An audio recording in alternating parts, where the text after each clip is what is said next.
Turkish President Recep Tayyip Erdoğan says he's received a commitment from US President Donald Trump that will see Turkey able to buy the American-made F-35 fighter jet. It's the most prized and feared piece of airborne equipment on the planet, and not everyone is pleased that Turkey will have use of it. Israeli Prime Minister Benjamin Netanyahu says the sale of the stealth warplanes would destroy the balance of power in the Middle East. Erdogan, meanwhile, is over the moon at being welcomed back from under the weight of sanctions imposed by the US when Turkey bought Russian military equipment.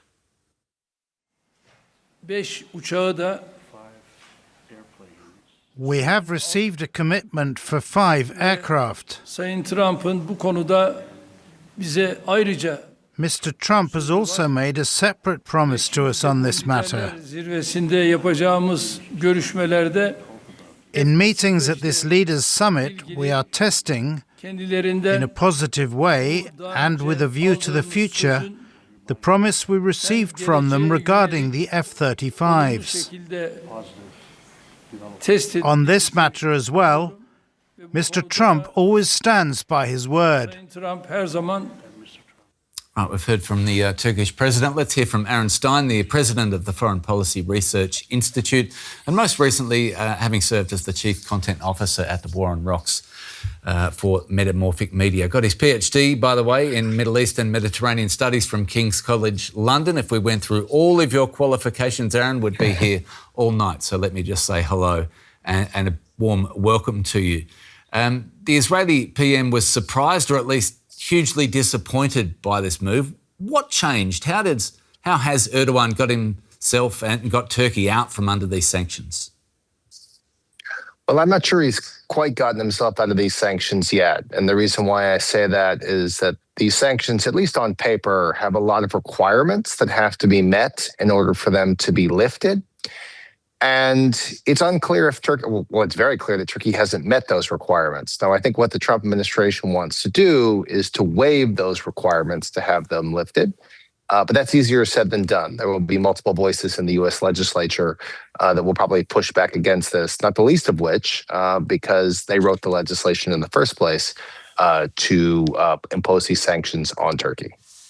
Just before we go on, let's take a look at the prize on offer and get the basics of the F-35 and why it's so revered, Aaron. The F-35 Lightning is special, apparently, because it functions as a flying supercomputer rather than just a traditional fighter jet. It's a combination of sensor fusion, I'm told, which merges data from all onboard systems into a seamless 360-degree picture of advanced, low-observable stealth design and unparalleled electronic warfare capabilities, which apparently allow it to dominate the modern battlefield. We had great reporting from our journalist in Istanbul a few months ago talking about the rise of the Turkish arms industry. To someone like myself who's not so familiar with the industry, Aaron, it was surprising.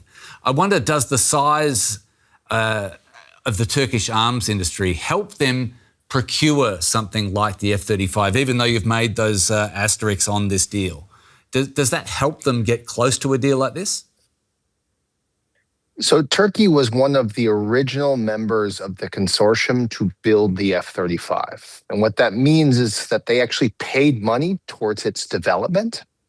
And what happened is that when they ultimately went through and bought a Russian-made missile system called the S-400, there were concurrent things that happened over here in the United States that led to Turkey's removal from the F-35 consortium. And what that means is that the stuff that Turkey was making, that this defense industry was making for the F-35, they came off contract and they were moved to other suppliers. And so what we're talking about now is that maybe if sanctions are lifted and if certain criteria are met, Turkey could buy the F-35. And that's different than what they had before, which is that they could help build the F-35. Fascinating. So at the beginning of our chat, I mentioned that Prime Minister Netanyahu was extremely troubled by Turkey being promised delivery, as you make that stipulation, not being part of the building process, but delivery. Why is that so troubling for Israel? Well,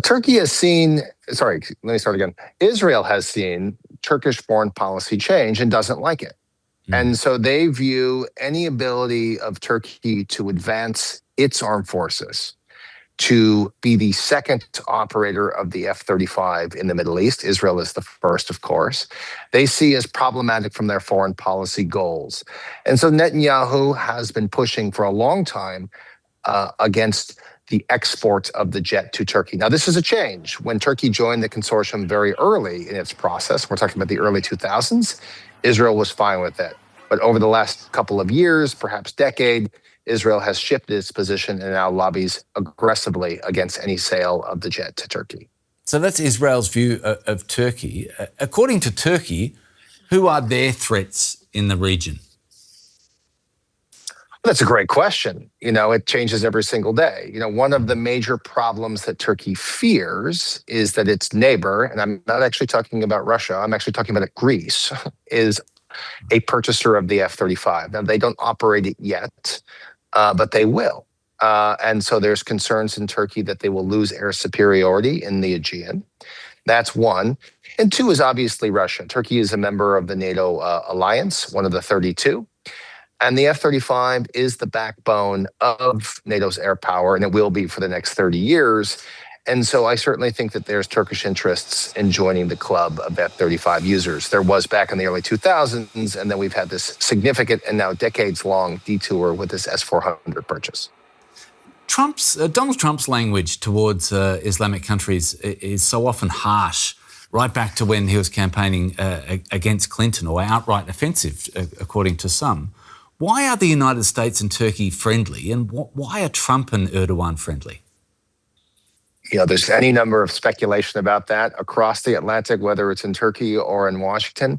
What I would say about this is that Donald Trump at his core treats a lot of these things like he's back in business, which is that the U.S. has a product to sell. Turkey wants to buy that product. And so why should there be any limitations on the ability of the U.S. to sell something to Turkey, especially when we're talking about billions of dollars worth of equipment? Now, as this interview reveals, it's a little bit more complex than that, but that's an easy story to sell, is that we have a buyer, we have a willing seller, and politics are getting in the way. That pragmatism aside, taken into account, but aside, and aside from the capability in the military sense, what does the lifting of this ban, or potential lifting of this ban, do for Erdogan on the global political stage? Does it open more doors?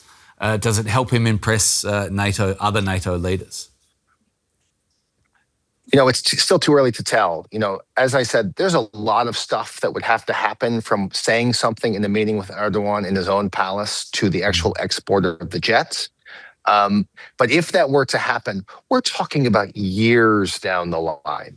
Donald Trump will not be in office by the time the first F-35, in theory, that Turkey purchases would roll off the assembly line. But what it would do is it would modernize Turkish air power. Turkish air power is aging, and they need replacements for its current fleet of fighters. And so they had previously identified the F-35 as what should have been the backbone to their air force. Now, that all got screwed up because of decisions Ankara made. And so perhaps they're trying to undo those as they think about the future of their capabilities in the air. Yeah, so this is one small step, if you like, towards that big goal. With a really broad view, though, to what extent has Erdogan recovered his position as an accepted, if not loved, political figure on the global stage, do you think? I think pretty well. I mean, Trump has never liked this F-35 ban on Turkey. The ban began in his first administration, and we had the 4-year interlude with Joe Biden, and then now we're back with Trump too, and all that entails. But as sort of the world grapples with Donald Trump himself and his changing positions, or at least ostensible changing positions, on the U.S. commitment to transatlantic security, European leaders look around the world and they see a large country in NATO that still sits on borders with Russia as a potential partner, or to continue with the allies to augment European defense. And sometimes you got to dance with the devil you got, and that's Recep Tayyip Erdoğan. Aaron Stein, it's been an absolute pleasure to pick your brain as we digest the news that Turkey could be able to take delivery of the F-35s. A few boxes to tick yet, but we really appreciate your input. Thanks so much. My pleasure. Thank you.